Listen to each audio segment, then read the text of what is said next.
on va aborder maintenant un sujet qui concerne tout ce qui est développement de pièces spécifiques. On a eu pas mal de demandes pour des choses très particulières et puis on était assez frustrés de ne pas les trouver sur le marché il y a quelques années. Donc on s'est formé, on s'est équipé, on a fait un réseau de partenaires qui sont dans le traitement thermique, dans l'usinage, même si nous bientôt on va être capable de faire l'usinage de A à Z, pour justement sortir des pièces en petite quantité, même à l'unité, pour les clients qui avaient des demandes spécifiques. Là j'ai à la main une pièce qui est pour le TGM, donc le team Giro Musset en championnat du monde de sidecar cross, un team avec qui on a fait vice-champion du monde l'année dernière et qui avait besoin de puissance évidemment, et plutôt que de modifier de la pièce d'origine, on a préféré miser sur la qualité de la fabrication et faire une pièce taille masse. Donc là on a un proto en aluminium qui a été usiné, et puis on vous montrera après la pièce définitive en acier qui a été nitruré, donc qui a été durci pour vraiment pouvoir être utilisé dans le moteur. Donc tout ça, ça part d'une idée, d'un dessin, et on attaque à la source sur un logiciel. Donc là on est parti d'un profil, qui est le profil de la pièce, avec des cotations. Et avec une succession d'opérations dans le logiciel, on arrive à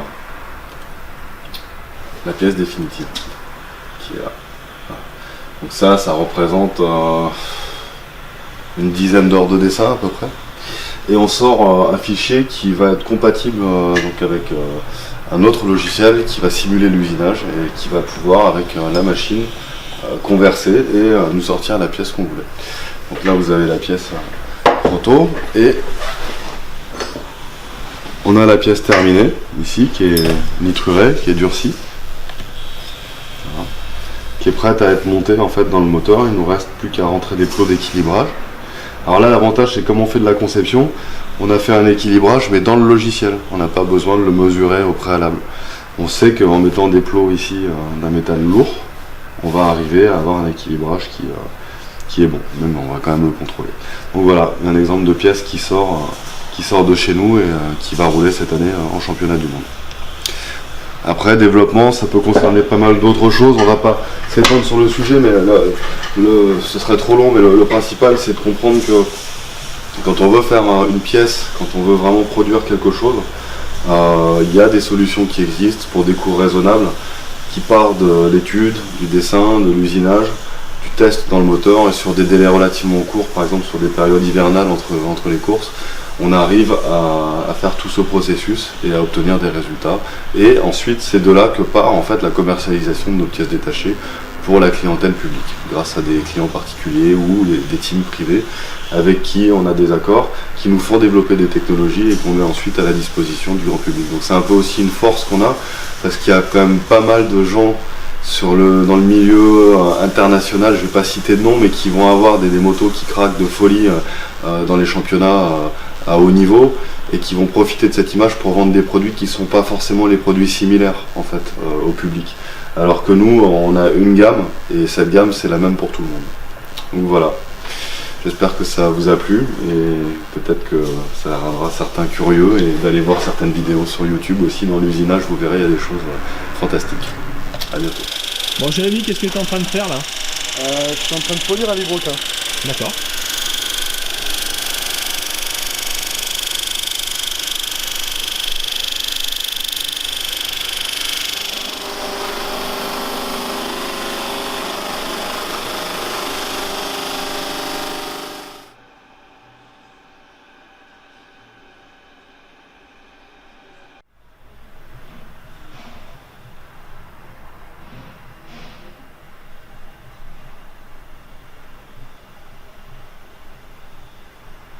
Alors là on est sur une déglaceuse de cylindres, typiquement une machine vraiment réalisée pour déglacer tout ce qui est cylindrique, donc cylindre, bielle, tout ce qui est cylindrique. On a un cylindre ici qui a un peu roulé déjà et on va y mettre un piston neuf. Donc comme on met un piston neuf, il faut que l'état de surface soit propre. Là on voit qu'il y a eu quelques rayures à cause du défaut de filtration. L'aspect du cylindre très mat aussi. Et on va refaire ce qu'on appelle les traits croisés dedans pour faire un état de surface plus approprié qui va retenir l'huile et permettre de mieux lubrifier le moteur sur un piston neuf.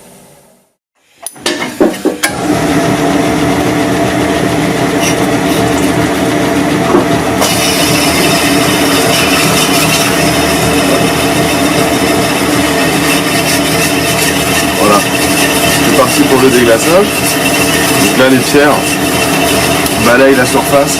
Moi je fais des allers-retours pour générer ce qu'on appelle les traits croisés à l'intérieur, jusqu'à ce qu'on obtienne un état de surface mat et un cylindre qui est redevenu rond aussi par l'occasion. Donc déjà je vais vous montrer juste quelques allers-retours ce que ça fait.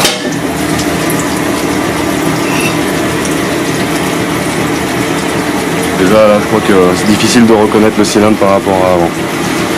Il est quasiment déjà sur ce qu'on peut faire de mieux sans refaire un traitement. Je vais insister un petit peu pour enlever encore quelques marques et on pourra le remonter avec un pistolet. Voilà. On a aussi dans un 4 temps l'étanchéité qui est très importante au niveau des soupapes, c'est même primordial. Cette machine est vraiment spécifiquement dédiée à ça. C'est une machine très complexe parce qu'il fallait trouver un procédé pour venir se centrer dans l'axe de la soupape, donc dans le guide. Et ils ont donc, c'est français, c'est fait à Annecy, et ils ont donc inventé une machine qui est montée sur coussin d'air et qui vient se centrer toute seule dans le guide de soupape. Donc ça fonctionne, on la déverrouille, on voit la tête qui est totalement libre, le plateau également. Donc on va venir l'enfiler dans la culasse, et puis on va la regarder se centrer toute seule. Voilà. Là elle est verrouillée. Hop.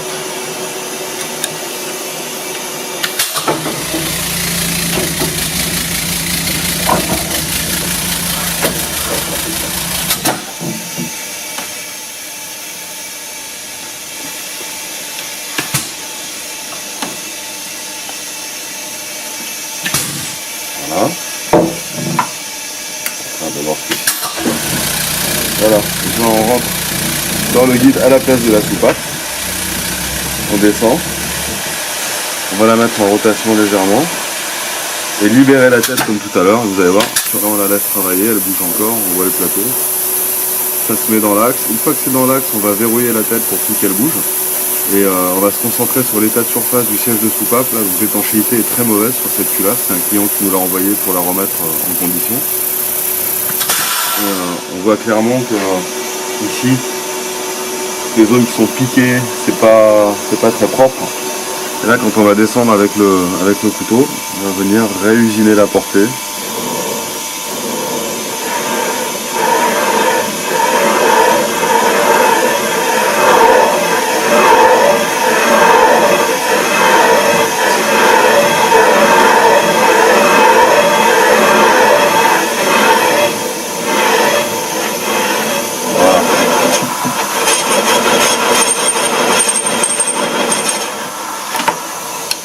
Et voilà.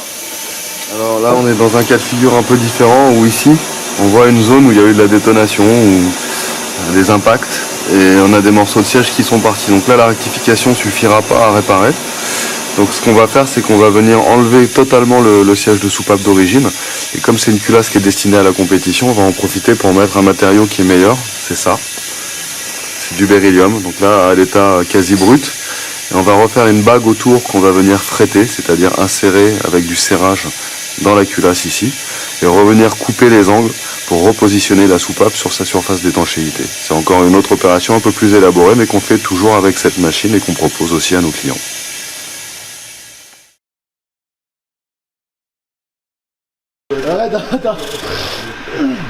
Et si on voit que le haut, ça peut prêter à confusion. Ouais. Chez SMX, on se la polie. Cette pierre descend l'appareil quand même parce que... Ouais, mais c'est ça, on devrait plus cuisiner là. Quand même.